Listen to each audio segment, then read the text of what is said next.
Salut à tous, aujourd'hui je vous parle de la propreté et plus spécifiquement des albums pour enfants qu'on appelle albums jeunesse qui traitent de ce sujet. Pouvez-vous, à mon avis, ça reste toujours hyper subjectif, utiliser ces livres ou pas avec vos enfants? Alors on commence, j'en ai 14 à vous présenter donc je vais aller très vite. On commence par le Ça. Le Ça, c'est un petit bouquin qui parle du caca et du pot, sauf qu'il s'appuie sur un gros jeu de mots qui est autour de l'erreur de langage du petit garçon qui, quand il dit ça, veut dire chat. Parce qu'en réalité, le chat a fait caca dans le salon, sa maman croit que c'est lui explique que c'est le chat, la maman ne comprend rien du tout et elle le rouspète. Donc vous comprenez même pourquoi c'est ma queue de liste. Parce qu'ils sont dans l'ordre du moins bon au meilleur à mon goût à moi. À vous de me dire en commentaire s'il y a des choses différentes dans ce que je vais vous présenter. Ensuite, j'ai l'âne trop avec Zaza qui va sur son pot, qui me plaît pas non plus beaucoup parce que l'âne trop n'est pas très agréable avec sa sœur. Ce qui fait le déclic pour Zaza d'aller sur le pot, c'est que son frère lui dise Zaza est un gros bébé et elle, ça lui plaît pas, d'autant qu'à la page d'après, il en rajoute bébé et puis elle dit pas bébé et après elle va sur son pot. Je trouve que c'est pas un très bon déclic pour aller sur le pot. J'ai ensuite Ma petite couche dont le dessin me plaisait sur la couverture mais dont l'histoire ne m'a pas plu non plus énormément parce que c'est un peu la même chose. Le papa et la maman lui disent voilà qu'en gros les couches c'est pour les bébés, que maintenant qu'elle est grande elle peut utiliser autre chose. Elle dit mon fils, F-I-2-S, écrit dans le livre tel quel. Donc voilà, toutes ces erreurs de langage qui sont reprises dans le livre avec le je qui est transformé en ze, ze, etc. J'aime pas du tout que ce soit repris dans les livres pour enfants puisque le but c'est au contraire de lui apporter, d'apporter à votre enfant le réel vocabulaire. Et puis en plus dans ce livre, ce qui se passe, qui fait des clics pour comment elle s'appelle, Lola, c'est que la couche en fait explose, qu'elle se retrouve toute sale, qu'elle se mette à hurler et puis que finalement elle décide de mettre une culotte tout comme ça tout d'un coup alors qu'elle n'a à aucun moment eu contact avec le pot dans le livre en tout cas. Donc voilà, je trouve que c'est pas très représentatif de la réalité, que c'est pas très motivant pour un enfant, voilà, de voir un autre enfant comme ça qui se met dans cet état là. J'ai ensuite ça sert à quoi ce truc qui fait partie de la collection Les questions de Tess. Donc la petite Tess se demande à quoi sert son pot. Et clairement, elle se le demande pendant tout le bouquin. Donc nous, on se le demande aussi. Vous imaginez que votre enfant, qui a priori ne le sait pas, se le demande aussi. Et puis à la fin, elle finit par craquer un petit peu parce que quelqu'un a utilisé son pot pour faire pipi dedans. Donc elle se met à hurler que c'est n'importe quoi. Donc de nouveau... langage déformé, enfant qui n'a pas l'air vraiment fondamentalement heureux avec cette histoire de pot, et puis voilà, enfant qui ne comprend pas lui-même dans le livre à quoi ça sert, et qui du coup s'en sert réellement comme un pot à la toute fin, et en plus alors c'est rigolo, moi je trouve ça drôle, mais je suis pas sûre que ça explique grand chose aux enfants. Elle s'en sert pas comme pot, elle s'en sert comme marchepied pour réussir à monter sur la cuvette, donc voilà. Ça ne m'a pas du tout parlé. J'ai ensuite le petit livre du caca. Je me suis dit peut-être que ça va aborder le sujet de manière assez sérieuse, assez réaliste et vraiment expliquer voilà ce que c'est que le caca, etc. Alors au début c'était un peu le cas, au début du livre, je me suis dit ah ouais les dessins sont pas magnifiques mais ça explique qu'il existe différentes sortes de caca, que les animaux font caca, etc. Pourquoi pas, ceci dit pas très accessible quand même pour les plus jeunes. Et puis alors après ça part complètement en live, ça commence à raconter des choses un peu voilà, diverses et variées qui ne m'ont pas vraiment beauté, moi, même si c'est censé apprendre des choses aux enfants, je trouve que ça part trop dans tous les sens. Là, pour vous donner un exemple, ils expliquent que voilà, il y a certains endroits où ils récupèrent de la bouse de vache pour construire des cabanes et que nous, si plein de gens faisaient caca tout le temps, on pourrait construire un grand immeuble, mais que ça serait pas pratique parce que si jamais il se mettait à pleuvoir, après l'immeuble repartirait en caca, irait dans la terre et ferait pousser des fraises. Enfin, c'est un petit peu trop allumé pour moi, à vous de me dire si vous connaissez ce bouquin et que vous en avez une vision différente. C'est pas tellement qu'il est négatif, c'est plutôt qu'il part en live, donc je pense que les enfants ont vraiment du mal à suivre ça, et les petits, alors moi mon Jonas, mon dernier à qui j'essaye de parler un petit peu de la propreté, il a 21 mois maintenant, et puis Enzo il a 4 ans et demi. Enzo à 4 ans et demi n'a pas tout compris de ce livre. Je ne sais pas à partir de quel âge ils comprennent tout, mais ça doit être un petit peu encore après. J'arrive ensuite à ce livre, Les 3 pots de Totam, qui traite un petit peu plus le sujet du pot, mais en gros, Totam, il a besoin d'avoir un pot. D'abord, on lui présente un vert, ensuite, on lui présente un rouge en forme de voiture, après, on lui présente un jaune en forme de canard. Donc, je sais pas, il a besoin d'avoir un pot assez extraordinaire pour aller sur le pot, ce Totam. Donc, il a toujours pas compris à quoi ça servait. Et à la fin du bouquin, on lui explique, il le garde avec lui et il finit par y aller sur l'un d'eux qui lui plaît, parce que en fait, la réalité, c'est qu'on n'a pas besoin d'avoir 45 pots chez soi pour que son enfant fasse son choix. Je pense qu'il suffit juste d'avoir un pot et tout simplement quand l'enfant est prêt, il ira. Donc je suis pas sûre que ça apprenne grand chose. Le but de ces bouquins, c'est de servir de support pour aider l'enfant à mieux comprendre à quoi ça sert. Donc là, pour moi, ça apprend rien en fait. Ça montre que l'enfant, à la limite, il peut vous demander un autre pot la prochaine fois que vous allez au supermarché parce que peut-être qu'il a envie de changer de couleur. C'est ça que ça peut lui inspirer. Mais c'est tout. Je suis pas sûre que ça lui apprenne à utiliser son pot. J'ai ensuite 2 bouquins que je mets à peu près ex aequo parce que en gros c'est les mêmes façons de faire. Il y a Tout le monde fait caca qui montre à chaque page que tout le monde fait caca. Donc les loups, les éléphants. Alors en plus ça ne le montre pas, on est sur des images qui ne reflètent pas la réalité, puisque du coup ça montre que tout le monde fait caca, mais par exemple là la vache elle fait caca sur un pot, dans la réalité c'est pas le cas. Donc voilà, on voit des animaux qui font caca tout du long, et à la toute dernière page on a quand même donc là on a papa et maman qui vont aux toilettes, mais on les voit même pas, donc comme je vous disais dans ma vidéo précédente, il vaut mieux laisser la porte ouverte. Et à la fin on a un petit garçon qui d'un coup d'un seul se dit tiens du coup je vais y aller. Je trouve que ça n'a pas vraiment de sens. Et dans Qu'y a-t-il dans ta couche, j'ai le même souci, c'est-à-dire que c'est très bien pour apprendre les différentes crottes qui existent. Le petit lapin a des petites crottes de lapin, la petite bique a des petites crottes de bique, la vache a des bousses de vache, le crottin de cheval du crottin de cheval. Donc on voit que c'est différent. C'est vrai, mais à aucun moment ça n'explique à l'enfant que lui, il a des besoins et qu'il doit aller sur un pot pour les faire s'il ne veut pas les faire sur lui.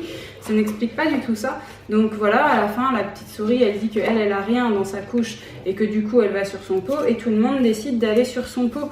Ok, mais je trouve que c'est un petit peu magique quoi, c'est d'un coup d'un seul, allez hop, on va sur le pot. Alors c'est vrai que parfois si l'enfant a le déclic, il va y aller d'un coup d'un seul, mais je suis pas sûre que ce genre de support l'aide à y aller. J'espère que vous me comprenez bien, donc voilà, j'ai mis ce livre un petit peu moyennement moyen. Et puis après on arrive à des livres qui sont quand même un petit peu plus explicatifs. Poussin sur le pot, effectivement ça explique bien, Poussin il a bien compris qu'il fallait faire pipi caca sur le pot. Donc par contre il sait pas trop où aller, donc il cherche, et puis à la fin il décide que les toilettes sont la meilleure place. Pourquoi je ne l'ai pas quand même adoré, parce que je vais vous montrer la tête de Poussin. Là, vous voyez, il n'est pas pleinement heureux, il n'est pas très très bien, là. Il regarde les gens autour de lui, il a l'air de dire mais trop de pression, donc pas de pression sur les enfants s'il vous plaît. Ils seront propres un jour, donc ils iront un jour et voilà. C'est pas la peine de les regarder comme ça, vas-y fais comme dans le livre. Donc je me suis dit que si votre enfant s'identifiait à Poussin, ça allait peut-être un petit peu le décourager, au contraire. On arrive ensuite à un livre qui est bien plus joli, tant en termes de messages qu'en termes de dessin. En termes de dessin, j'ai pas mieux, clairement dans toute ma sélection. C'est pas mon numéro 1, j'en ai d'autres après, parce qu'il y a quelque chose qui ne me plaît pas dans ce livre, mais en termes de dessin, c'est mon numéro 1. Je vais vous montrer. Après, c'est en termes de dessin pour adultes. Nous on trouve juste ça très très mignon, magnifiquement dessiné. Je sais pas si ça parle tellement aux enfants, ces dessins-là qui sont beaux, mais moi en tout cas, c'est sûr que ça me parle. Et puis alors, les premières pages, quand j'ai ouvert, je me suis dit ça va être mon coup de cœur.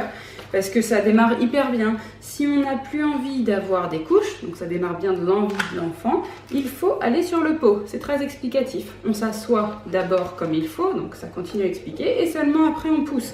Jusque là j'étais hyper heureuse. Après je sais pas pourquoi ils sont partis en live, parce que après ça continue à être plutôt pas mal, mais après à la fin ils partent en live parce que des fois ça marche pas, des fois on commence à faire n'importe quoi avec son pot, et puis chacun fait ce qu'il a envie de faire. Résultat, à la fin là, les enfants, hop, ils font, je sais pas si vous voyez bien, mais en gros ils font un peu tout et n'importe quoi. Il y en a un qui fait du sable, il y en a un qui l'utilise comme chapeau, il y en a un qui a mis son bateau, son chien, enfin voilà. Et j'ai peur que ça emmêle un peu les pinceaux dans la tête de l'enfant. Un pot, ça sert juste à faire ses besoins. Est-ce qu'on peut pas juste être clair là-dessus et puis arrêter de faire des fantaisies qui partent à droite à gauche, parce que comme je vous ai déjà dit, le second degré chez l'enfant, c'est pas encore bien acquis, donc c'est pas dit qu'ils comprennent les subtilités de tout ça. Voilà, c'est pour ça qu'il est pas mon top one. On arrive ensuite à ça y est. Alors ça y est, donc ça y est, hein, il va sur le pot, le petit animal qui est à chaque fois représenté, donc ils savent tous y aller déjà, donc on n'explique pas dans le livre comment y aller, mais il y a un petit côté répétitif qui à mon avis peut sonner comme une petite chansonnette à l'oreille de l'enfant et l'encourager à comprendre le mécanisme. En gros, on a envie, on y va, on a envie, on y va. Alors c'est basique, hein, c'est ça à toutes les pages, on a envie, on y va, en gros c'est ça. Alors c'est pas ce qui est marqué, mais c'est du langage très simple, voilà, très positif. On va sur les toilettes, youpi, c'est génial. Alors bon, ça peut donner un petit peu envie. Et puis à la fin, le petit éléphant, lui il a pas envie de faire pipi, il a envie de faire caca. Donc ça montre qu'on peut aussi faire caca, et puis ça montre qu'après on se lave les mains. Il y a un petit côté explicatif, léger, mais qui ne m'a pas dérangé. Petit manuel pour aller sur le pot, je vous en ai déjà parlé sur la chaîne et peut-être que vous vous attendiez à le voir en numéro 1, mais non, c'est mon numéro 3, il y en a 2 autres encore après. Parce que, petit manuel pour aller sur le pot, à la réflexion, je me suis dit quand même il a aussi des points négatifs si je veux être tout à fait honnête. Déjà à la première page, les animaux qui vont comme ça sur les toilettes c'est quand même assez rare, hein, je sais pas si vous voyez mais... Dans la vraie vie, on voit assez peu ça. Donc du coup, ça démarre mal. Après, par contre, c'est plutôt pas mal. Hein. Ça montre qu'on jette les couches à la poubelle, qu'il ne faut pas faire pipi partout parce que sinon c'est sale, qu'il faut aller dans les toilettes, que les toilettes c'est trop grand, donc on utilise un petit pot qui est plus adapté. Pour ceux qui utilisent un rehausseur, du coup, ça parlera pas. Que quand on a envie, on se retient, le pot arrive, etc. Et puis à la toute fin, pareil, il y a une petite touche négative qui est que, je vous le lis, ils te diront que tu es grand maintenant, qu'ils t'aiment énormément et même ils t'applaudiront. Alors je ne sais pas si c'est moi qui cherche la petite bête, c'est possible, mais le qu'ils t'aiment énormément, je me suis dit, est-ce que ça veut dire que s'il n'avait pas été sur son pot, on l'aurait pas aimé cet enfant? Je ne sais pas. Alors voilà, ça m'a interpellée, je me suis dit, je ne le mets pas en numéro 1 parce qu'il y a des petites choses qui me chafouinent. On arrive ensuite à sur le pot. Là, sur le pot, je vous le conseille, clairement, mais même petit manuel pour aller sur le pot, hein. Je le conseille, moi je le lis sans problème. Voilà, c'est à vous de voir ce que vous pensez de ce que je viens de vous lire. Mais en tout cas, celui-ci, il est, pour moi, il a vraiment aucune fausse note. Donc, pourtant, j'étais surprise parce que Léo et Poppy, je vous en ai déjà parlé, je les aime pas tous. Mais celui-là, il vient. Donc, Léo, le petit garçon, veut aller sur le pot, donc il emmène partout son Poppy, son doudou et son pot. Et puis ce qui est très mignon, déjà les illustrations sont jolies, ce qui est très mignon c'est qu'il suit sa maman partout, alors moi je trouve ça trop chou. Et puis une fois qu'il a finalement envie, et il fait tranquillement son pipi, et puis il le montre à sa maman, et ce que j'aime bien c'est que sa maman sourit, et Léo est fier de lui. C'est pas sa maman qui dit c'est cool, je suis fière de toi. C'est bien Léo qui est fier de lui. Donc ça, j'aime bien la petite subtilité. Et puis après, il essaye de faire pipi à son doudou, ce qui ne marche bien sûr pas, mais c'est pas grave, hein, ça ne me dérange point. Et il y a une double page qui est assez choupette, je trouve. Là, je sais pas si vous allez voir, qui montre toutes les joies qu'on peut avoir à utiliser un pot. Voilà, le fait d'être plus grand, tout simplement, parce qu'en fait c'est ça, hein, avoir un pot, c'est avoir plus d'autonomie, et puis avoir peut-être aussi quelque chose de plus confortable, puisque avoir un slip c'est plus agréable que d'avoir une couche. Et voilà, c'est très réaliste, ça explique pas par contre comment faire, et c'est pour ça que mon numéro 1, c'est lui, qui a des dessins pas forcément hyper chouettes, enfin en tout cas qui me transportent pas, mais par contre, au niveau explication, je trouve que c'est pas mal du tout. C'est Doudou Lapin sur le petit pot. Et ça explique bien tout du début à la fin. Alors, le petit garçon veut mettre son doudou sur le pot. Donc il dit viens, on va y aller. Et puis, comme le petit lapin ne le fait pas, voilà, c'est normal, c'est un doudou. Le petit garçon dit tiens, je vais te montrer. Et c'est là qu'il explique bien. On baisse son pantalon, sa culotte, on s'assoit, on fait, etc. Il explique bien tout. À la fin, on montre à papa et maman. Enfin, en l'occurrence... je ne sais plus trop avec quoi il monte. Alors il prend un morceau de papier, etc. Il appelle sa maman. Il se met dans la position dont je vous ai parlé dans ma précédente vidéo pour que sa maman l'essuie. Donc ça, je trouve que c'est pas mal du tout. Et puis après, sa maman jette... Pardon, j'avais un chat dans la gorge. Sa maman jette Dans les toilettes, le petit garçon tire la chasse d'eau, c'est souvent ce qui se passe dans notre réalité. Et puis, au revoir pour dédramatiser le caca qui part, qui peut être stressant, je sais, pour certains enfants. Là, c'est joliment fait. C'est au revoir à la petite crotte, au revoir à la petite flaque, bon voyage, tout n'a pas disparu, c'est juste parti plus loin. Et puis, on se lave les mains, donc j'aime bien. Voilà, c'est du début à la fin, puis après, il réessaye de mettre son doudou. Il y a quand même un petit bémol, c'est qu'ils disent popo au lieu de dire caca. Je sais pas pourquoi. Ils étaient pas mal sur le reste du langage, mais ils disent popo au lieu de dire caca. Donc peut-être à la lecture, changez, voilà, dites caca. Ça parlera mieux à votre enfant. Puis si vous voulez que votre enfant dise caca, dites caca. Sinon il dira popo. Voilà. Et popo, tout le monde ne le comprendra pas. Donc autant parler avec un langage qui parle à tous. Ça sert à ça le langage.